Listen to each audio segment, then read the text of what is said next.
변호사님, 네, 도널드 트럼프 대통령이 취임했습니다. 그렇습니다. 네, 첫날부터 각종 이제 행정명령에 서명을 하면서 많은 변화가 예상이 되는데요. 네, 트럼프의 대표적인 정책 중에 하나가 관세입니다. 네, 특히 경쟁국인 중국 제품에 대한 막대한 관세를 부과하겠다. 뭐 이런 취지의 의견을 밝혔는데요.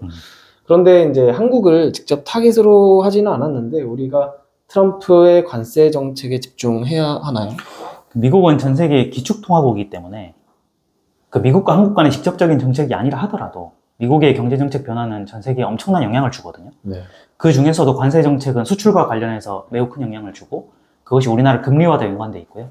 이 금리가 주식과 부동산에 연관되기 때문에 당연히 이제 알아야 되는 겁니다. 변호사님, 그럼 트럼프가 미국으로 넘어오는 이 외국 상품에 대한 막대한 관세를 부과하겠다라고 밝혔는데 이러한 관세 정책은 어떤 것을 의미하는 건가요? 관세라는 게 이제 하나의 그 장벽이라 가지고요. 외국 물품이 미국으로 들어올 때 장벽을 통과하려면 더 많은 에너지가 필요한 것처럼 관세를 붙이면 외국 가격이 비싸지는 거거든요. 그러면 미국에 들어오는 외국 제품이 원래는 싼 제품이 팔렸는데 미국 내에서 비싸지는 거예요. 안 팔리는 거예요. 반대로 미국 제품은 잘 팔리는 거예요. 그래서 미국이 자국 산업을 보호하고 자기들이 생산한 제품을 외국보다 가격 경쟁력을 앞서게 만들기 위해서 관세를 부과하는 거고요. 이게 이제 트럼프가 표방하는 보호무역주의의 일환인 겁니다.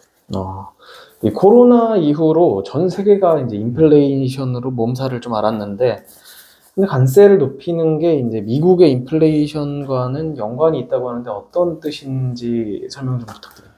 관세를 높이면 미국으로 들어오는 외국 공산품의 가격이 비싸지니까요. 미국 입장에서 수입 물가가 비싸지는 거거든요. 네. 그러니까 우리가 인플레이션을 유발시키는 몇 가지 원인들이 있는데 그 중에 하나도 수입 물가가 높아지면 인플레이션이 올라가는 거예요.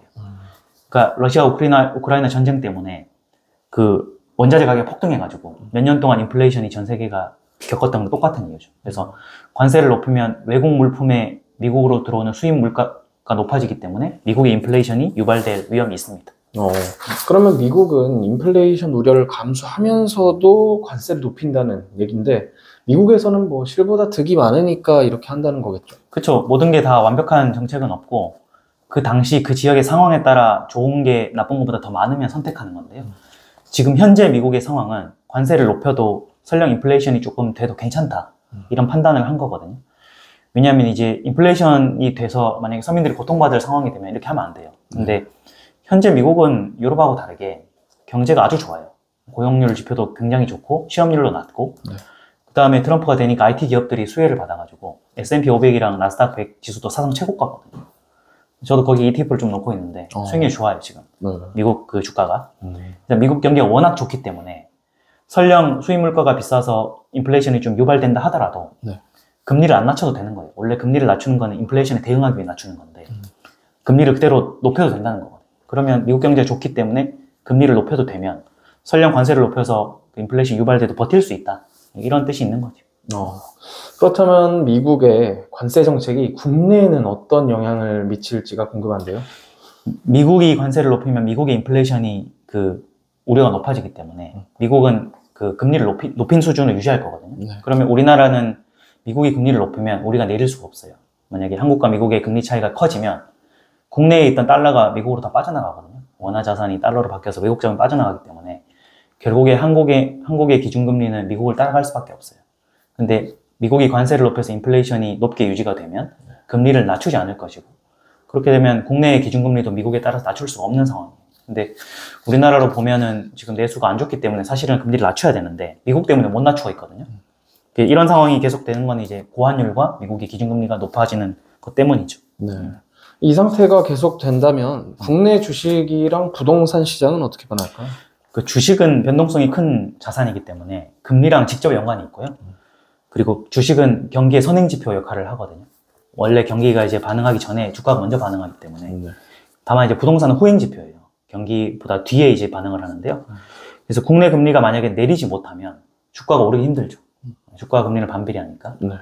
그래서 이제 국내 내수 시장이 안 좋으니까 결과적으로 내리긴 할 텐데 그 시점이 뒤로 가면은 주가가 오르는 시점도 조금 뒤로 밀릴 수 있다라는 거고요. 반대로 이제 부동산은 금리에 직접 반응하지는 않습니다. 그럼 부동산은 왜 주식과 달리 금리에 직접 반응을 안 하는 건가요? 부동산이 크게 두 가지가 있는데 하나는 그 상가 같은 수익형 부동산이 있고 하나는 아파트랑 같은 주거형 부동산이 있어요. 근데 수익형 부동산은 말 그대로 돈을 벌기 위한 목적으로만 사기 때문에 대출이자가 중요해요. 이 대출이자가 수익률을 결정하거든요. 그래서 이 대출이자가 중요하기 때문에 금리와 마찬가지 영향이 있어요. 근데 아파트 같은 필수제인 주거용 부동산은 사람들이 금리가 낮다고 해서 사지 않거든요. 뭔가 가격이 오를 것 같아야 사지. 근데 금리가 낮다고 해서 부동산 가격이 바로 반응하지 않기 때문에 지금같이 전망이 어두우면 아무리 금리가 낮아도 사람들이 사지 않거든요. 네. 반대로 한 3, 4년 전까지 부동산 폭등기에는 금리가 아무리 높아도 사람들이 가격이 오를 것 같으면 미래를 보고 대출받아 사는 거예요. 그래서 결과적으로 주거용 부동산은 금리와 직접 연관관계가 없기 때문에 이번에 오늘 얘기했던 트럼프의 관세 정책이 미국의 인플레이션을 유발하고 그로 인해서 미국의 기준금리를 높게 만들고 한국의 기준금리를 높게 만든다 해도 부동산에는 직접 영향은 없다. 다만 이제 주식에는 영향이 크다. 이렇게 하시면 됩니다.